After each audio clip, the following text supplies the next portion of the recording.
আকাশে আজ হিমের পরশ, শিউলি ফুলে মাখি, আগমনীর সুরে উমার আশায় আশায় থাকি। হ্যাঁ, দেখতে দেখতে পুজো প্রায় চলে এলো, হাতে গোনার মাত্র কয়েকটা দিন বাকি।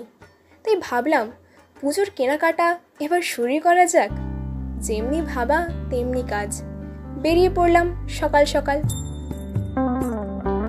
পূর্ব মেদিনীপুরের তমলুকে নতুন শ্রীদার্স খুলেছে, কিছুদিন আগেই উদ্বোধন হলো, কিন্তু তখন কোনো কারণে আসা হয়ে ওঠেনি। তাই পুজোর শপিংয়ের অজুহাতেই চলে এলাম নতুন শোরুম দেখতে।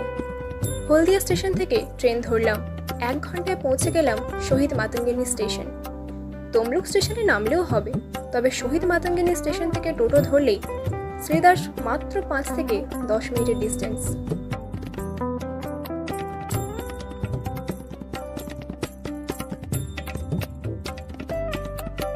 পৌঁছেই একটু এপাশ ওপাশ ঘুরে দেখে নিলাম, তারপর গেলাম জুতো দেখতে।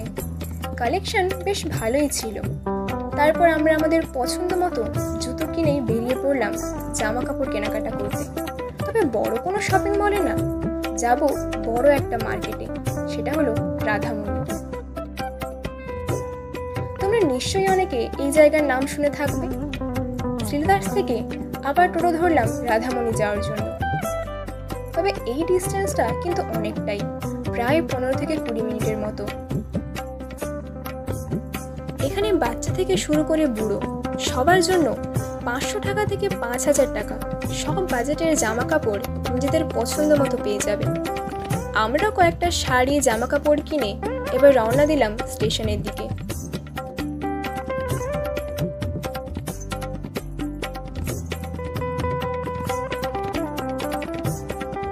জুতো আর জামা কাপড় কিনে এত টাকা খরচা করে ফেলেছি, নিজেদের টাকা বাঁচাতে আবার ট্রেনে করেই ফিরছি।